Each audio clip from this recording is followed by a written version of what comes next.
काल एकूण कालच्या घटनेमध्ये 4 गुन्हे नोंद झालेले आहेत.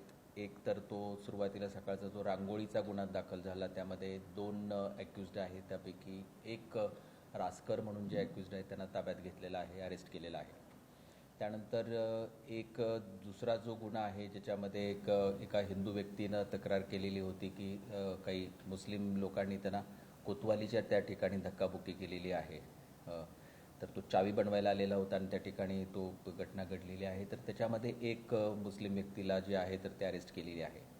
त्यानंतर जो रायटचा गुन्हा दाखल झाला ज्याच्यामध्ये एक लाठीचार्ज झालेला आहे, तर त्या ठिकाणी एकूण 39 लोकांची नावं आहेत एफ आय आरमध्ये आणि साधारणतः आणखी 100 ते 150 लोक असे या पद्धतीनं तो तोफखाना पोलीस ठाण्यामध्ये सरकारी नोकरावरती हमला आणि पब्लिक प्रॉपर्टीला नुकसान अशा पद्धतीचा गुन्हा नोंद झालेला आहे. आणि त्यामध्ये आतापर्यंत आता isakal.com आहे देशातील नंबर 1 ची मराठी न्यूज वेबसाईट. प्रत्येक अपडेटसाठी isakal.com ला नक्की भेट द्या. 29 लोकांना जे आहे ते अरेस्ट केलेले आहेत. 3 जे आहेत तर त्यामध्ये आणखी +3 मायनर आहेत. अशा पद्धतीने एकंदरीत कारवाई काल झालेली आहे. एकूण किती सर अटकेत आहेत, किती जणांना ताब्यात घेतले चौकशीसाठी? नाही, आता एक्झॅक्ट जे आहे तर तो काल रात्रीपर्यंतचा हा आकडा आहे. 29 जे आहेत ते अरेस्टेड आहेत आणि 3 लोक जे आहेत तर ते मायनर असल्यामुळे त्यांची जी काही ज्युव्हेनाईल जस्टिसप्रमाणे त्यांची कारवाई सुरू आहे. म्हणजे 29 + 3 असे साधारणतः 32 लोकांच्यावरती आपण कारवाई केलेली असं म्हणता येईल.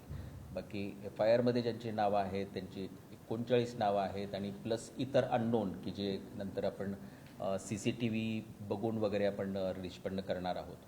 ओवेसी यांच्या सभेला परवानगी दिलेली आहे. कुठल्या अटी आणि शर्ती त्यामध्ये असतील?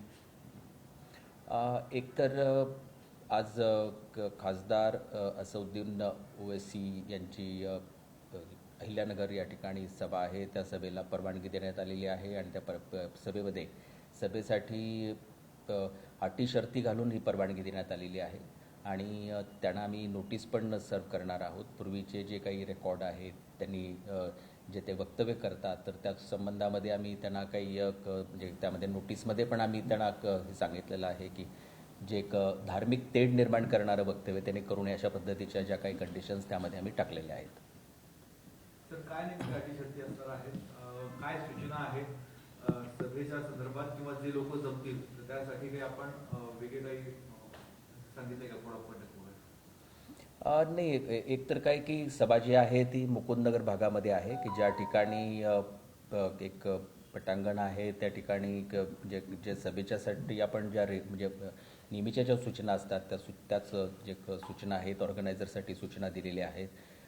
विशेषतः म्हणजे काय की बसण्याची व्यवस्था असेल किंवा जे त्यांना काही आम्ही म्हणजे रोड्स आहेत की म्हणजे जे पब्लिक कुठल्या रोडनी येणार, कुठल्या रोडनी परत एक्झिट होणार किंवा पार्किंग त्यांनी कुठं करायला पाहिजे, जो रिटर्निंग क्राऊड आहे तर तो कुठल्या मार्गाने जाईल याबद्दलच्या सूचना आम्ही त्यांना दिलेल्या आहेत. त्याच्यासोबतच म्हणजे काय की ध्वनी प्रदूषणासंबंधामध्ये पण आम्ही सूचना दिलेल्या आहेत की ते सुद्धा जे आहे तर जे लिमिट आहे त्याच्यामध्ये आतमध्ये ते राहील याच्याबद्दल पण आम्ही त्यामध्ये सूचना दिलेल्या आहेत. थैंक यू सर, एक हिंदी में जानना चाहेंगे आपसे, कल जो घटना हुई उसको लेकर पुलिस की तरफ से अब तक क्या कार्रवाई की गई है, कितने लोगों को गिरफ्तार किया गया है, कितने नाबालिग हैं और संख्या क्या है? कल जो घटना हुई थी, जो बल का प्रयोग किया था, उसमें तोफखाना पुलिस थाने में एक गुना दर्ज है जिसमें एक यानी कि गवर्नमेंट सर्वेंट पे हमला और पब्लिक प्रॉपर्टी को नुकसान, इस तरह का जो FIR दर्ज है जिसमें 39 लोगों के नाम हैं और ऐसे कुछ 100-150 लोग हैं जो अननोन है उनके नाम हैं. अब तक 29 लोगों को अरेस्ट किया है और 3 जो है एक माइनर है तो उनकी जुवेनाइल जस्टिस एक्ट के तहत कार्रवाई चालू है. हाँ सर, क्या दोनों पक्षों की तरफ से FIR दर्ज की गई है? क्या हिंदू पक्ष भी मुस्लिम पक्ष भी दोनों ने शिकायत दर्ज कराई थी? एक तो क्या है कि कल मॉर्निंग में जो घटना हुई थी तो वो एक मुस्लिम जो व्यक्ति है उन्होंने एक FIR की थी जिसमें उन्होंने बताया गया था कि एक रंगोली में कुछ ऐसा कंटेंट जो है आपत्तिजनक था तो वो एक गुना नोंद हुआ था और उसमें एक व्यक्ति को अरेस्ट किया है. जी सर, आज बैरिस्टर असदुद्दीन ओवैसी की सभा है, ऐसे में क्या कुछ निर्देश दिए गए हैं आयोजकों को? आज जो सभा होने वाली है तो इसमें जो आयोजक है तो उनको भी हमने बुलाया था, उनको रिटर्न इंस्ट्रक्शंस दिए हैं और उनको जो परमिशन दी गई है वो परमिशन ऑन कंडीशंस है। तो बहुत सारे कंडीशंस हमने दिए हैं कि जैसा कि वो जो सभा है यानी कि उनका जो अप्रोचिंग रोड्स है, एग्जिट रोड्स है, पार्किंग प्लेसेस है या नॉइज़ पोल्यूशन एक्ट के रिलेटेड कुछ इंस्ट्रक्शंस हैं। और हमने जो मेन वक्ता है खासदार ओवैसी साहब, उनको भी हमने यानी कि एक हम we are going to serve the notice कि यानी कि कुछ ऐसा धार्मिक तेढ़ पैदा करने वाला वक्तव्य ना किया जाए, तो ऐसा इस तरह का हम नोटिस देने वाले हैं। कल की घटना के बाद आज शहर में क्या परिस्थिति है और पुलिस फोर्स कितना डिप्लॉयड है? अभी तो ऑलमोस्ट शहर में नॉर्मल एक वातावरण है। कल आपने देखा होगा कि हमने पूरे शहर में मैक्सिमम पुलिस फोर्स लेके एक रूट मार्च किया था। ऑलमोस्ट 7-8 किलोमीटर लोग हमारे गए और लोगों में एक आश्वासक ऐसा एक वातावरण पैदा करने की कोशिश की। कल हिंदू और मुस्लिम दोनों समाज के लोगों की बैठक की गई, दोनों लोगों यानी कि समाज के लोगों को सुना और पुलिस की जो भूमिका है वो भी उनको बताया गया और अपील किया गया कि शहर में शांति बनाए रखें।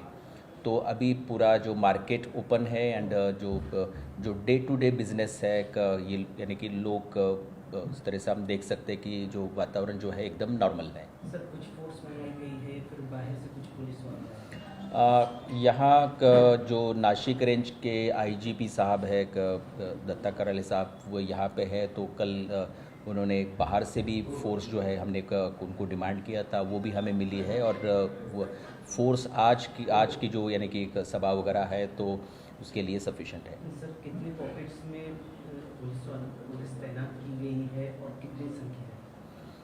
ऑलमोस्ट पूरे यानी कि जो शहर में जो इम्पॉर्टेंट पॉइंट्स ऐसे हैं कि जो यानी कि पहले का हम अगर ये देखें तो एक स्ट्रैटेजिक पॉइंट्स होते हैं या मिक्स्ड लोकेलिटीज़ है, तो ऐसे जगह पे फिक्स पॉइंट्स है, पेट्रोलिंग है या हम एक कुछ स्ट्राइकिंग फोर्सेस है, स्टेट रिजर्व पुलिस फोर्स है, तो इस तरह का जो है बंदोबस्त हमने किया है।